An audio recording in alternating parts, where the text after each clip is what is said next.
इस सफर को शुरुआत करते हुए हम लोग पहला स्टेप लेते हैं और पहला स्टेप पर जो पहला चैप्टर आता है वो है आबयू और उसका मेन मैथ है पीसीएम। उसके लिए जो चैप्टर है आबयू खास करके बिना किसी पुराने लिंक के आराम से समझ सकता है। सामने वाला के अनुसार जिसको हम परिचय दे रहे हैं उसको समझ में आना चाहिए, तब परिचय मतलब परिचय होता है। ऐसे ही आबयू हम परिचय देंगे आपके अनुसार। यहाँ पर एक्स और वाई और जेड का माने निकालना है। आबयू कॉन्सेप्ट करके हम चुटकी में सॉल्व कर सकते हैं। जो सूतल होगा ओकरा की कहबे पंक्ति क्या कहेंगे, और जो खड़ा होगा लंबा लंबा उसको क्या कहेंगे, स्तंभ कहेंगे। जैसे पहले वीडियो में हमने देखे थे, हमने मतलब हम लोगों ने देखे थे, हम लोगों ने नहीं, हम लोगों ने देखा था, अब ठीक है ना। उसमें बताए थे चैप्टर के नाम कैसे कैसे पढ़ना है अगला 3-4 महीना। इस सफ़र को शुरुआत करते हुए हम लोग पहला स्टेप लेते हैं और पहला स्टेप पर जो पहला चैप्टर आता है वो है आबयू। क्या है? और इस चैप्टर के बारे में बता चुके हैं। ये पूरी तरह से फ्रेश चैप्टर है। फ्रेश मतलब ना आपको कोई टेंशन होगा कि पीछे पढ़े हो या नहीं पढ़े हो। अगर कोई ऐसा भी स्टूडेंट हो जो 10th पास करके तुरंत 12th में आया हो, तुरंत आएगा नहीं, मतलब 11 पढ़े का आएगा, मुझे पता है। मतलब कहने का ये हुआ 12th में डायरेक्ट जंप कर गया और वो कभी भी मैथ नहीं पढ़ा और उसका मेन मैथ है पीसीएम। तो उसके लिए ये जो चैप्टर है आबयू खास करके बिना किसी पुराने लिंक के आराम से समझ सकता है। तो इतना नहीं बोलते हैं, डायरेक्ट कॉन्सेप्ट को समझाते हैं। देखिए आबयू, तुम लोग बोलना क्या? आबयू नाम से क्या पता चल रहा है? मैट्रिक्स। मैट्रिक्स माने क्या होता है? ऐसे समझो कि मैट्रिक्स ही पूरी दुनिया भी एक तरह से मैट्रिक्स है। क्या है? और दुनिया एक मैट्रिक्स की तरह होते हुए इसके अंदर जितना भी चीज़ें सब सिस्टमेटिक तरीका से क्रमबद्ध रूप में फैला हुआ है, सजा हुआ है। तो हम दुनिया को मैट्रिक्स बोल सकते हैं ना। तो मैट्रिक्स का मतलब ये होता है क्या? ऐसे समझो किसी भी चीज़ को बिखरल है, इधर है उधर है, फेंकल फाकल है सब, उसको एक ठमा जमा करना। और जमा रेंडमली नहीं करना है, उसको जमा करने का भी कुछ तरीका है, उसको स्टेप बाय स्टेप जमा करना है। तो आबयू का बेसिक मतलब हुआ किसी भी डाटा को एक जगह पे अच्छी तरह से स्टोर करना, उसे हम आबयू कहते हैं। तो आबयू में पढ़ने वाले क्या क्या है पहले ये समझ लीजिए। आबयू जो है, आबयू एक अलग यूनिट अलजेब्रा के अंदर आता है। अलजेब्रा मतलब बीजगणित। क्या होता है? अलजेब्रा बीजगणित में हम लोग मुख्य रूप से 2 सब्जेक्ट पढ़ेंगे। 2 सब्जेक्ट मतलब 2 चैप्टर। पहला चैप्टर है आबयू। पहला कौन है? आबयू। और नेक्स्ट जो चैप्टर आएगा चौथा चैप्टर वो है सारणिक। और सारणिक पढ़ने से पहले आबयू पढ़ना बहुत ज़रूरी है, क्योंकि आबयू का जो आंसर निकलेगा, आबयू का जो मान आएगा, वो आबयू का मान एक तरह से क्या कहलाता है? सारणिक कहलाता है। जब वो आएगा तब बताएंगे। तो इन दोनों चैप्टर को एक साथ ही पढ़ना होता है। ऐसा नहीं कि आप आबयू पढ़ लीजिए फिर 4 महीना बाद सारणिक पढ़िए, फिर दिमाग में कुछ नहीं जाएगा। इसीलिए पहले आबयू पढ़ते हैं। और आबयू में पहले ये तो देख ले कि इसमें पढ़ना क्या क्या है। ऐसा ना हो कि उल्टा पुल्टा पढ़ लिए कुछ समझ ना आ रहा है। तो हम लोग देखेंगे आबयू चैप्टर फ्लो। क्या देखेंगे? इस चैप्टर फ्लो में सबसे पहले प्रश्नावली 3.1 के अंदर जो क्वेश्चन आएगा वो बेसिकली आबयू क्या होता है, इसके परिचय के बारे में जानेंगे और प्रकार के बारे में समझेंगे। यानी कि आबयू है क्या ओवरऑल कहा जाए तो। सेकेंड अपना चैप्टर के दूसरा जो टॉपिक है 3.2, इसमें पढ़ेंगे आबयू पर संक्रियाएं। आबयू पर संक्रियाएं मतलब होता है आबयू को कैसे जोड़ा जाए, घटाया जाए, भाग कैसे दिया जाए। भले आबयू को हम भाग नहीं देते हैं लेकिन उसमें गिनना मत। संक्रियाएं मतलब क्या होता है? जोड़ना, घटाना, भाग देना। लेकिन आबयू के यहाँ पे संक्रियाएं 3 तरह पढ़ेंगे, एक जोड़, घटा और गुना।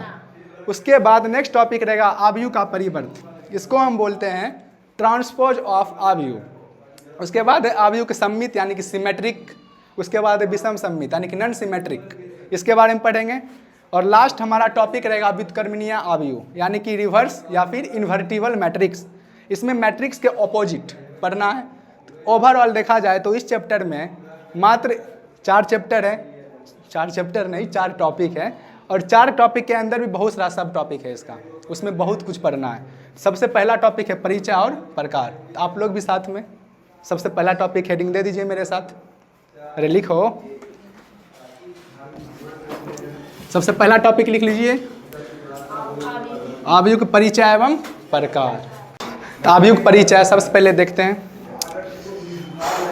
अच्छा, सिंपल भाषा में तुम सबका मतलब, जैसे किसी को भी परिचय देना हो तो परिचय का मतलब सीधा होता है इंट्रोडक्शन। क्या होता है? इंट्रोडक्शन। आप एक बात बताइए, सामने वाला जो व्यक्ति है उसको अपना परिचय देना है। क्या देना है? तो परिचय देने के लिए आप कैसे बोल रहे हैं ये मायने नहीं रखता है, सामने वाला समझ रहा है कि नहीं समझ रहा है ये मायने रखता है। ये नहीं कि बोल देना आई एम नामी माय नामी जी फलना चिलना, इंग्लिश में बक्के जा रहा परिचय हो गया। परिचय मतलब ये नहीं होता है, परिचय मतलब होता है सामने वाला जो व्यक्ति है उसको समझ में आना चाहिए। क्या बोलते हैं अभी परिचय? परिचय मतलब समझ गए इंट्रोडक्शन। इंट्रोडक्शन कैसे दिया जाता है बोलो? सामने वाला के अनुसार, जिसको हम परिचय दे रहे हैं उसको समझ में आना चाहिए, तब परिचय का मतलब परिचय होता है। ऐसे ही आयुग हम परिचय देंगे आपके अनुसार। परिचय मतलब क्या हो गया? इंट्रोडक्शन। सबसे पहले आयुग के बारे में बता रहे थे। आयुग क्या है? किसी भी डाटा को सिस्टमेटिक तरीका से एक जगह लिखना, क्रमबद्ध रूप से रुकना, सिस्टमेटिक तरीका से लिखना। अभी कैसे लिखते हैं ये भी सिखाएंगे, टेंशन ना लीजिए। सबसे पहले देखते हैं परिचय। परिचय में सबसे पहले आप लोगों के माइंड में क्या आता है बताओ? ये आयु आज तक तो पढ़े हो नहीं, नाम भी अजीब लग रहा है, मैट्रिक्स। आयु क्या है पता नहीं। तो आयु के परिचय तक जाने से पहले ये समझ लेते हैं आयु हम लोग पढ़ते क्यों। तो अगला क्वेश्चन ये उठता है ना, आयु क्यों पढ़ते हैं? अपने आप से क्वेश्चन पूछो, आयु हम लोग पढ़ते क्यों, इसकी ज़रूरत क्यों है? इसका जो ज़रूरत हो सकता है, एक ये ज़रूरत है आपके 12th में आ गया तो आपको पास होना है, सिर्फ नंबर लेकर आना है। और दूसरा ज़रूरत जो रियल में है वो ये है कि आगे चलकर जब आप ग्रेजुएशन करेंगे या पीजी करेंगे या फिर इंजीनियरिंग बैकग्राउंड में जाएंगे तो वहाँ पर आयु यूज तो होना ही होना है। तो हम लोग ऐसे पढ़ेंगे, आगे भी अगर पढ़ रहे हैं मैथ लेके तो वहाँ भी समझ आ जाए और प्रेजेंट में भी समझ जाए कि 12th में प्रॉब्लम ना हो। तो इसमें क्यों पढ़ते हैं चलिए समझते हैं।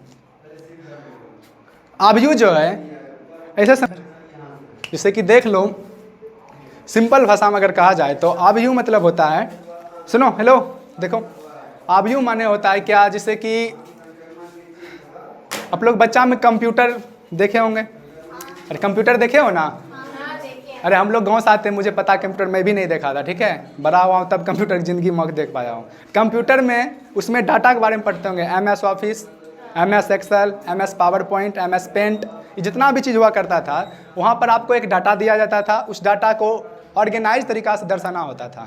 उसमें जो यूज हो रहा है कहीं ना कहीं मैट्रिक्स यूज हो रहा है, और मैट्रिक्स की यूज यहाँ तक ही सीमित नहीं है। मैट्रिक्स की यूज अगर और आगे किया जाए तो मैट्रिक्स का सबसे बड़ा यूज इंजीनियरिंग बैकग्राउंड से लेकर, अगर कोई आर्ट्स के स्टूडेंट है, आर्ट्स माने हो गया मान लो किसी चार्टेड अकाउंट में जाना है, किस में जाना है, या फिर आगे चल के वो BA करना चाह रहा है मैथ में, BA इन मैथ ऑनर्स, उसमें भी कहीं ना कहीं मैट्रिक्स पढ़ना होगा। और मुझे लगता है कि मैट्रिक्स ऐसे समझिए कि एक ऐसा चैप्टर है जो हर एक चैप्टर को आपस में कुछ इस तरह से कनेक्ट करेगा कि डाटा एक ठमा रख पाए। जैसे कि एग्जांपल के लिए सिंपल भाषा में समझो, जैसे कि सबसे बड़ा एग्जांपल लेते हैं, ये मान लीजिए आप लोग कहीं जाते हो, ठीक है, जैसे मान लो बाजार गए हो, कहाँ गए हो, बाजार गए और मार्केट गए, तो वहाँ पर क्या हुआ, मान लो हम 3 फ्रेंड हैं, 3 फ्रेंड कौन कौन था, मान लो वही जो चलते आ रहा है नाम, कौन सी नहीं, राम सीता मोहन, राम सीता मोहन, ये तीनों बाजार गया। कहाँ गया? बाजार। और ये बाजार में गया तो ऐसा है नहीं कि बाजार में जाके घोलट जाएगा, कुछ न कुछ सामान तो लेना ही पड़ेगा। अब सामान उसको दिख गया, अब ये चूंकि ये स्टूडेंट है, इसको पेन दिखा, क्या दिखा, किताब भी दिखा, और साथ ही साथ ये कॉपी भी ले लिया। अब मान लीजिए एक बार में से समझिए, ये तीनों गया है बाजार। कहाँ गया है? बाजार। और बाजार जाते ही राम जो है, राम 3 पेन खरीदा, कितना, 4 किताब खरीदा और 5 कॉपी खरीदा, 5 कॉपी। और दूसरा देखा सीता, बोला अच्छा हमरो कुछ कमी है, हम ले लेते हैं, तो वो भी की कर ले, वो भी 5 पेन ले लिया और किताब लिया 2 और कॉपी ले लिया, ये भी 3, ठीक। उसके बाद जो आ गया मोहन, कौन है, मोहन भी बोला हम 10 कलम लेंगे, हम दुनिया पढ़ाकू हैं, 5 किताब लेंगे, 4 कॉपी लेंगे। अब देखिए ऐसे लिखे हैं तो आपको क्या समझ आ रहा है, एक बार इस पर नज़र गड़ाओ और एक बार में डाटा पता चल रहा है। एक बार में क्या पता चल रहा है, देखो राम है 3 पेन लिया, 4 किताब लिया, 5 कॉपी लिया। सीता है 5 पेन, 2 किताब और 3 कॉपी। मोहन जो है 10 पेन, 5 किताब और 4 कॉपी। क्या इसको हम एक निश्चित रूप में एक सिस्टमेटिक तरीके से नहीं लिख दिए हैं? मान लीजिए यही 3 गया है बाजार, ये आता घर तो अपन पेरेंट लोग को बताता, आ गली दोस्त के साथ कौन सी खरीद ली, उसको बताना पड़ता ना, कहा कि देखी वो लेल को राम लेल को ई राम ले के 3 गुई 4 गुई 5 गु ऐसे बोलता तो उसको टाइम भी लगता और सामने वाला व्यक्ति को उतना समझ भी नहीं आता। तो उसको क्या करेगा, मान लीजिए वो मैथ के जानकार है थोड़ा, तो एक पेन कॉपी लिया और उस पर ऐसे लिख के दर्शा दिया। तो ऐसा डाटा देखने से क्या पता चल रहा है आपको, एक बार यहाँ देखें, राम सीता मोहन 3 लोग हैं और इधर हो गया वस्तु, क्या है जो खरीदा है उसको हम सिस्टमेटिक तरीका से लिख दिए, क्रमबद्ध रूप से लिख दिए। यही क्रमबद्ध रूप क्या कहलाता है, आबयू कहलाता है। क्या कहलाता है? तो अब एक नॉर्मल एग्जांपल दिए हैं आपको कि डाटा कैसे आराम से समझ सकते हैं। अभी भी आबयू, जैसे मान लीजिए यही डाटा में मैनिपुलेट हम कुछ करते हैं। जैसे मान लीजिए कोई कंप्यूटर है, क्या है, तो MS एक्सेल में क्या होता है, जैसे मान लो कोई एक दुकान में काम करो, किराना स्टोर पे काम करते हैं, कहाँ पे, अब किराना स्टोर में मान लो मेन रूप से बिकने वाला सामान है, आटा हो गया, दाल हो गया, चावल हो गया मान लो, और वहाँ पे भर दिन में 10 कस्टमर आया है, कितना, अब मान लीजिए आप वहाँ पे एक काम कर रहे हैं, तो उसको एक सिस्टमेटिक तरीका से जो ओनर है उसको बताना ना होगा। उसको क्या बार बार आएगा, आप सामान देते जाएगा तो याद रहेगा आपको, आप भूल नहीं जाइएगा, उल्टा पुल्टा नहीं बोल दीजिएगा। तो कहीं न कहीं अब क्या करता है, MS एक्सेल की यूज़ करता है, या अपना अनुसार MS ऑफिस का यूज़ कर सकता है, MS पावर पॉइंट की यूज़ कर सकता है। तो लेकिन MS एक्सेल सबसे ज़्यादा यूज होने वाला डिवाइस है। ऐसे समझो कि डाटा स्टोर करने का क्या है, तरीका है। उसमें क्या करेगा, ऊपर में यानी कि यहाँ पे क्या करेगा, सामान रख देगा, दाल चावल और क्या बोले थे, आटा, और यहाँ पे भर दिन में कितना लोग आया है, जैसे राम अले, सीता अले, मोहन आया, या कोई यहाँ पे आया होगा, मान लीजिए 10 लोग ले गया। अब वो 10 लोग कितना कितना कुछ चीज़ खरीद के ले गया है, उसको एक्सेल में कितना अच्छा से दर्शा देगा। दर्शा दिया है इन्हें, अब अभी ना हम लोग दर्शा पा रहे हैं। सोचिए जब आबयू कॉन्सेप्ट नहीं होगा तो उसको कैसे दर्शाता होगा। कहीं न कहीं आबयू के यहाँ योगदान है ना, तो आबयू कहीं न कहीं आप आबयू से बचे हुए नहीं हो, आपके आसपास भी आबयू की यूज हो ही रहा है, कहीं न कहीं हमेशा ये होता ही रहेगा, बस हम लोग उस नज़रिया समझते नहीं है। तो आबयू परिचय मतलब होता है क्या, ये हम क्यों पढ़ते हैं, क्यों पढ़ते हैं, आई थिंक ये समझ आ गया होगा। चलो कोई बताओ क्यों पढ़ते हैं? डाटा को एनालाइज करने के लिए, उसको एक अच्छी तरह से दर्शाने के लिए, इसलिए आबयू पढ़ते हैं। इसके इत्र हम लोग देखते हैं क्या क्या और यूज कर सकते हैं। तो एक एग्जांपल दिया डाटा वाला, एक एग्जांपल दिया कंप्यूटर वाला। अब मान लीजिए किसी को चार्टेड अकाउंट जाना है, CA जिसके बारे में जानते होंगे। अब चार्टेड अकाउंट के एंट्रेंस एग्जाम निकालने के लिए उसमें भी आबयू का एक चैप्टर डाला गया है। आगे चलकर आप हो सकता है कोई ऐसा स्टूडेंट जो BTech करना चाहता हो, BCA करना चाहता हो, या कंप्यूटर में सपना देख रहा है, वहाँ पर भी इसका एक अलग यूनिट डाला जाएगा, किसका, आबयू और सारणी का। और आर्ट्स में भी इसका यूज है धड़ल्ले से। आर्ट्स मतलब क्या, स्टेटिस्टिक्स में, स्टेटिस्टिक्स मतलब डाटा को जमा करना, डाटा को। और आर्ट्स के अंदर भी क्या होता है, एक होता है BA इन स्टैटिस्टिक्स, उसमें भी कहीं न कहीं आबयू कॉन्सेप्ट पढ़ना होता है। तो अभी तक आप लोग ये समझ गए कि आबयू के बिना कुछ नहीं है। तो आबयू को इतना समझते हुए एक और एग्जाम्पल, सबसे खतरनाक एग्जाम्पल ये समझो, याद करो 10th के क्लास, हेलो तुम लोग याद करो 10th के क्लास में समीकरण हुआ करता होगा, सबसे मस्त यूज यही है। देखिए समीकरण मान लीजिए आपके पास, हेलो देखो 2x + 3y - 6z बराबर 10, 4x + 5y - 7z बराबर 5, 3x + 6y - 8z बराबर 10। मान लीजिए समीकरण 3 को, क्या गो, अब ये तीनों समीकरण का आप लोग कैसे सॉल्व करेंगे। आप 10th में पढ़े होंगे 3-4 तरीका, विलोपन विधि, वज्रगुणन विधि, पूर्ण वर्ग हल विधि। आप सोचिए कितना लंबा मेथड हुआ करता था। अब इसको हम यहाँ पर x और y और z का माने निकालना है, आबयू कॉन्सेप्ट करके इसको हम चुटकी में सॉल्व कर सकते हैं। और ये मैं मजाक नहीं कर रहा हूँ, ये सच बता रहा हूँ। समीकरण जो दिख रहा है ना, 3 समीकरण अलग अलग, इसमें x y z कैसे मान रखोगे, पहले इसमें प्रतिस्थापन करोगे, फिर उल्टा पुल्टा कर करोगे ना, टाइम बहुत जाएगा ना। इसको हम आबयू कॉन्सेप्ट यूज करके तुरंत यूज कर देंगे। क्या ये इंटरेस्टिंग नहीं है, बताओ, है ना। आबयू क्यों पढ़ते हैं आप समझ गई हो ना, ऐसा यूज क्या है। कहीं न कहीं आबयू का बहुत बहुत खतरनाक यूज है। और ऐसा समझो कि आबयू क्या है, डाटा को जमा करके रखने का ऐसा तरीका है जो कि सिस्टमेटिक तरीका से ठमा रखा हुआ रहता है, इसी को हम आबयू कहते हैं। क्या कहते हैं। तो आबयू का परिचय आप लोग समझ गए होंगे आई थिंक, परिचय देख लिए हो, बोलो। अब ये पढ़ते आबयू क्या होता है। चलो एग्जांपल लेते हैं, समझते हैं। बाजार कौन कौन गया है, राम सीता मोहन। अब बाजार क्यों गया है, कुछ सामान खरीदने के लिए। मान लो सामान की खरीद, पेन खरीद रहा है, किताब खरीद रहा है और कॉपी ले रहा है। तो राम ने मान लो कितना कॉपी लिया था, 3, किताब कितना लिया था, 4, अरे 5, मान लो अपना मन साइड ले लो ना। सीता मान लो लेते हैं 10 कॉपी, 5 कलम, 5 किताब, 6 कॉपी। अरे डाटा है, अपना मन से कुछ भी बना सकते हो, ऐसा नहीं कि रटना एक ही चीज़ है। तो मोहन मान लो ले लो, एक पेन लिया, ये 5 6 ये 7। अब यहाँ पर एक चीज़ अच्छी तरह समझना, आबयू क्या है, इसको अच्छी तरह से परिभाषित करना है। देखो किसी भी चीज़ को परिभाषित करने का मतलब क्या होता है, उसको समझाना सामने वाला इंसान को, यही ना मायने रखता है। भले आप नंबर ले आओ रट के, वो अलग बात है, लेकिन समझना बहुत ज़रूरी है। तो इसमें आप देख रहे होंगे राम सीता मोहन, राम सीता व्यक्ति है जो सामान खरीदा है, और इस साइड वो सब चीज़ है जो खरीदा जा रहा है। अब ये एक डाटा है, क्या है, इस डाटा को सिस्टेमेटिक तरीका से, कुछ सिस्टेमेटिक तरीका से आयताकार क्रम रूप में सजाना, आयताकार क्रम रूप में सजाना आबयू कहलाता है। कैसे समझो, ये रहा डाटा,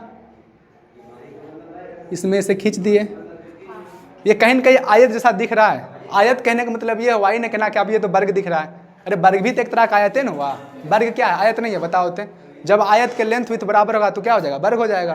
तो आयताक्रम में सजा दी है, यानी कि यहाँ पे किसको आयताक्रम रूप में सजाए हैं ये भी बताओ तुम लोग, संख्या को सजाए हैं, किसको सजाए, सिर्फ यहाँ संख्या को समझाए ना। और दुनिया में सिर्फ संख्या को ही डाटा के रूप नहीं सजा सकते, इसके अलावा जो फलन है, क्या है, दुनिया के सभी फलन को हम डाटा के रूप में सजा सकते हैं। और सजाने के सिस्टमेटिक तरीका देख रहे हैं, तो एक लैंग्वेज लिखो, साथ में लिखो संख्याओं, लिखो रे, या फलनों का आयताक्रम, आयतक्रम है सही तरह, आयताकार क्रम विन्यास आबयू कहलाता है। क्या कहलाता है, लिख लीजिए, लिख लियो, संख्याओं या फलनों का आयताकार क्रम विन्यास आबयू कहलाता है। जैसे यहाँ पे देख लो, एक डाटा है, ये संख्या है ना, क्या है, संख्या। इस संख्या को क्या किए, आयत के अंदर एक क्रम रूप में, किस रूप में, सिस्टेमेटिक तरीका से सजा दिए, क्या किए, दर्शा दिए, क्या किए, विन्यास कर दिए। इसे क्या करें, आबयू। अब देखो ये फलन वाला क्या है, फलन मतलब हो सकता है यहाँ पर वास्तविक संख्या भी आ सकता है, वास्तविक संख्या भी ले सकते हो, सम्मिश्र संख्या भी ले सकते हो। सम्मिश्र संख्या क्या होता है, वास्तविक संख्या का उल्टा, जिसको हम काल्पनिक संख्या बोलते हैं। उसके अलावा यहाँ पे कोई फलन भी ले सकते हो, फलन मतलब हो गया साइन फलन, जिसको त्रिकोणमितीय फलन कहते हैं, लॉग फलन ले सकते हो, इसी तरह चरघातांकी फलन ले सकते हो, बहुत सारा फलन होता है, उस सब को हम एक सिस्टमेटिक तरीका से सजा सकते हैं। जैसे और एग्जाम्पल देख लो, बोला साहब, 2 हो गया, 1 हो गया, क्या बोले, और परमेय संख्या भी ले सकते हैं, ले सकते हैं ना। और इसके अंदर हम लोग सम्मिश्र संख्या भी ले सकते हैं, कि क्या हो गया, सम्मिश्र संख्या पता होगा, और इसको क्या करता है, आयताक्रम रूप में सजा देते हैं।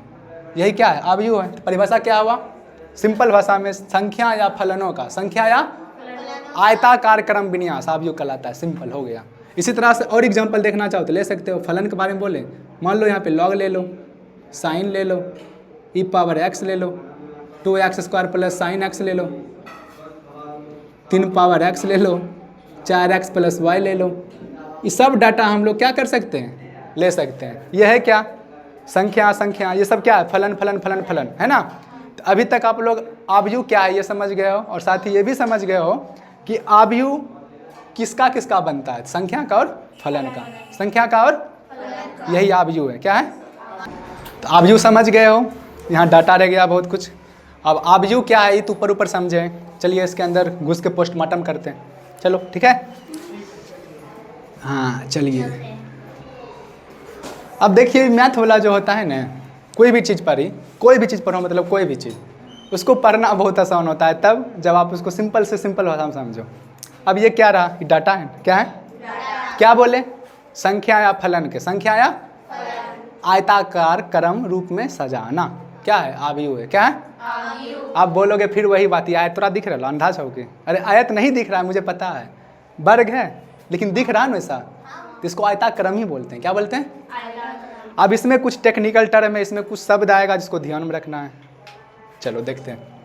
सबसे पहले ये समझो, जो इस लाइन में आया है, जैसे आप, मैं यहाँ पे खड़ा हूँ और मेरे सामने ये जो लाइन आ रहा है, इसको अपना सब की बोलते हैं, क्षैतिज, क्या बोलते हैं, याद करो क्या बोलते हैं, इसको हम मैथ की भाषा में क्या बोलेंगे, पंक्ति, क्या बोलेंगे, यानी कि ये जो आया, ये लाइन, ये क्या है, पंक्ति, क्या है। और जो ऐसे ऊपर देखते हो या फिर नीचे देखते हो, ये क्या ऊर्ध्वाधर है ना? क्या जो ऊर्ध्वाधर है उसको क्या कहते हैं? स्तंभ। क्या कहते हैं? तो पंक्ति हो गया क्या? पंक्ति माने क्षैतिज रेखा में जो है, किसमें है? क्षैतिज रेखा में। तो पंक्ति, और ये क्या हो जाता है? ये जो ऐसे है, ये क्या है? स्तंभ। क्या है? स्तंभ माने कॉमन कुछ, और पंक्ति माने रॉ। क्या होता है? रॉ। अब सिंपल भाषा में क्या बोले? ये रहा पंक्ति, ऐसे जो होता है, और ऐसे जो होता है वो क्या होता है? स्तंभ। क्या होता है? अब आप लोग यहाँ पे ध्यान दीजिए और आप खुद बताइए इसमें टोटल कितना पंक्ति है। ठीक, यहाँ पे देखो पंक्ति है RAW रॉ, तो इसको हम R से लिखेंगे। किसे लिखेंगे? R से। और स्तंभ के लिखेंगे C से। किसे लिखेंगे? C से। तो इस आव्यूह में देखना है, इस रेखा में ऐसे जो आ रहा है कितना? टोटल 3 है ना? कितना है? 3। ये जो हो गया इसको हम लिखेंगे R1। क्या लिखेंगे? R1 पहला पंक्ति। इसको बोलेंगे R2, इसको बोलेंगे R3। ठीक, इसी प्रकार ये जो कहलाएगा पहला, ये कहलाएगा C1, C2, ये कहलाएगा C3। क्या कहलाएगा? तो इसमें भी आप ढूंढ के बता दो, ये जो लाइन है क्या कहलाया? पंक्ति। क्षैतिज रेखा में ना, यानी कि ये R1 कहलाया, ये क्या है?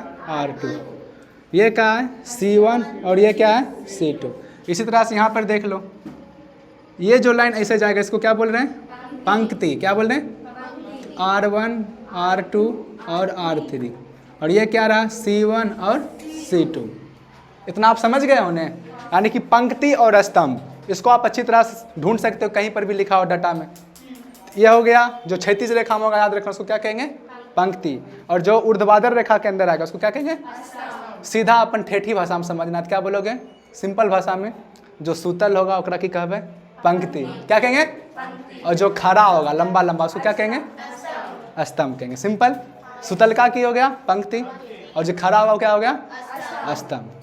तो आप देखो बिहार बोर्ड है तो इसमें उसी के अनुसार न पढ़ना है, दोनों के लैंग्वेज भी लिखा देते हैं, तनिक दिमाग में घुस जाए। कहाँ पे लिखे बताओ? यहीं पे लिख देते हैं। क्या क्या है? लिख लेना। पंक्ति। क्या है रे? पंक्ति माने रॉ, और एक है क्या? स्तंभ। क्या है? स्तंभ माने कॉलम। क्या होता है? कॉलम। क्या होता है? एंड साइलेंट है। पंक्ति क्या बोलेंगे? सिंपल भाषा में यहाँ लिखना, जो क्षैतिज रेखा में है, क्षैतिज रेखा में संख्या जो सजा हुआ है। क्या बोलेंगे? क्षैतिज रेखा में संख्या जो सजा हुआ है। और स्तंभ माने क्या होगा? ऊर्ध्वाधर रेखा, यानी कि लंबा लंबी। ऊर्ध्वाधर रेखा में जो संख्या बोलो या फलन भी बोल सकते हो, संख्या या फलन सजा हुआ है, वो क्या कहलाएगा?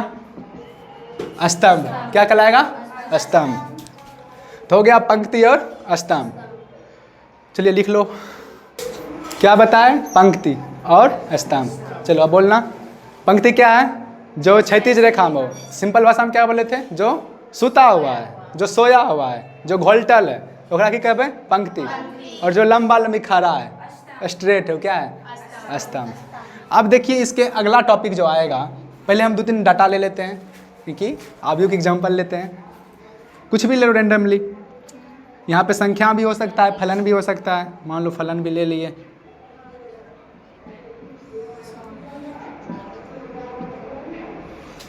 और इस सबको क्या किए? आयताक्रम रूप में दर्शा दिए। क्या किए? दर्शा दिए। ठीक है, और देख लो, 2 - 5 - 7 √3 - 2 + 1 3 sin x x।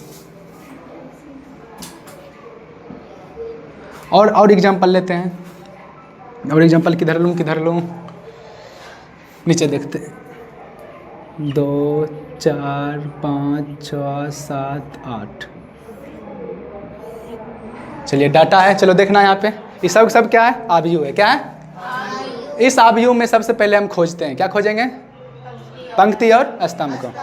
सबसे पहले ये देखो, जो क्षैतिज रेखा में हो, तो ये हो गया पंक्ति 1, इसको शॉर्टकट लिखेंगे R1। हिंदी में कितना लिखोगे? शॉर्टकट लिखो R1, ये रहा R2, ये रहा R3, ये रहा C1, C2 C3। ठीक, ये हो गया। इसी तरह से यहाँ पे खोजो, ये क्या है R1 R2 R3, और ये क्या है C1 C2 C3, यानी कि पहला पंक्ति, दूसरा पंक्ति, तीसरा पंक्ति। ये रहा पहला स्तंभ, दूसरा स्तंभ और तीसरा स्तंभ। तो यहाँ पर आओ, जो सूत्र है वो क्या है पंक्ति, तो R1 R2, ये रहा R3। स्तंभ 2 हो गया C1 और C2। ये मैं क्यों बता रहा हूँ अब समझ आएगा। देखिए यहाँ पर टोटल ये जो डाटा बना रहा है, जो आव्यूह बना रहा है, क्या बना रहा है, कहीं न कहीं यहाँ पे पंक्ति की संख्या और स्तंभ की संख्या दोनों आपस में मिलकर एक आव्यूह का निर्माण कर रहा है, बोल सकते हैं ना। अब यहाँ पर टोटल आप खुद गिन के बताइए, इसमें टोटल क्या पंक्ति है 1 2 3, आव्यूह इसमें स्तंभ कितना है 1 2 3, 3 3 है, कितना है। यहाँ पर एक अगला टॉपिक आता है, अगर कहीं पर आव्यूह है, क्या है, तो आव्यूह के अंदर जो स्तंभ की संख्या होगी और पंक्ति की संख्या होगा, या फिर पंक्ति की संख्या और स्तंभ की संख्या दोनों क्या कहलाता है, अरे बोलो, आव्यूह की कोटि। क्या कहलाता है, तो अगला टॉपिक आप लोग क्या लिखोगे, आव्यूह की, आव्यूह की, इसको क्या बोलते हैं, order of matrix, order of, order of matrix. इसका क्या फॉर्मूला बनेगा, आप तुम लोग खुद बता दो, क्या हो जाएगा, पंक्ति की संख्या, पंक्ति की संख्या, इसको गुना नहीं पढ़ना है, इसको बाय पढ़ना है। क्या पढ़ना है, पंक्ति की संख्या बाय स्तंभ की संख्या, स्तंभ की संख्या। अगर आव्यूह कोटि की परिभाषा पूछे तो आप लोग क्या दोगे, सिंपल बात बताना, किसी आव्यूह के अंदर पंक्ति की संख्या और स्तंभ की संख्या क्या कहलाता है, आव्यूह की कोटि कहलाता है। क्या कहलाता है, चलो ये लिख लो, उसके बाद एग्जाम्पल देख लेंगे। जैसे यहाँ पे देख लो, अगर कोटि देखना है, जैसे एग्जाम्पल के लिए ये पहला एग्जाम्पल देख लीजिए। हेलो, देखते हैं एग्जाम्पल, ये रहा, इसमें टोटल बताना है, क्या बताना है, पंक्ति की संख्या, क्या बताना है, गिनो 1 2 3, तो इसको हम यहाँ पे लिखते हैं, ठीक है, इस भाग पे लिखेंगे, पंक्ति कितना हुआ 3, कितना हुआ 3, और इसी तरह से स्तंभ कितना हुआ 3, इसको हम क्या बोलेंगे, कोटि। क्या बोलते हैं, कोटि, आव्यूह की कोटि। किसका, कोटि मत बोलना, कोटि, आव्यूह की कोटि। इसको पढ़ते कैसे, इसको पढ़ेंगे 3 बाय 3, क्या पढ़ेंगे, बाय मतलब द्वारा नहीं, 3 बाय 3, इसको गुना नहीं पढ़ना है, क्या पढ़ना है, बाय। क्या पढ़ना है, 3 बाय 3 के क्या हुआ, आव्यूह हुआ, 3 बाय 3 कोटि क्या हुआ, आव्यूह। इसी तरह से यहाँ पे देखो, इसमें टोटल कितना है, 1 2 3, स्तंभ 1 2 3, क्या है, पंक्ति।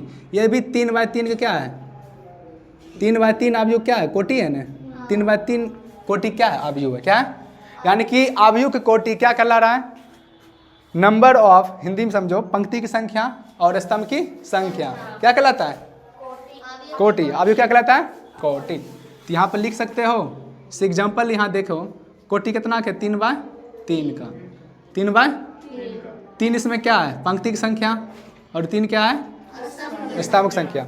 और एग्जाम्पल लेते हैं, मान लो कोई भी उठा लो, 3 बाय 3 हो गया, log x 2 3 1 2 5, ये भी एक तरह से आव्यूह है। क्या है, 3 4 5 1 2 3 4 5, ये भी आव्यूह है। क्या है, इसमें आव्यूह कोटि खोजते हैं। क्या खोजते हैं, इसके अंदर खोजो। सिंपल तरीका क्या है, सबसे पहले इसमें देखो पंक्ति की संख्या, जो सुतल का है, क्या सुतल का है, 1 और टोटल पंक्ति 2 ही है, 2 ही लोग सोया हुआ है ना, और 3 लोग जागल यानी कि खड़ा है, 2 C3। तो यहाँ पर टोटल जो हुआ, टोटल सबसे पहले क्या लिखते हैं, यहाँ पे आव्यूह कोटि में लिख लेना। यहाँ पे सबसे पहले क्या लिखते हैं, पंक्ति की संख्या, किसका लिखते हैं, उसके बाद स्तंभ की संख्या। सबसे पहले यहाँ पंक्ति की संख्या लिखना है, किसका लिखना है, तो पंक्ति की संख्या कितना है, 2, मारवे करेंगे, कितना है 2, और स्तंभ की संख्या कितना है 3। तो 2 बाय 3 का क्या हुआ, कोटि हुआ। 2 बाय 3 कोटि क्या हुआ, आव्यूह। 2 बाय 3 कोटि के, ठीक। इसमें 2 क्या है, पंक्ति की संख्या, और 3 क्या है,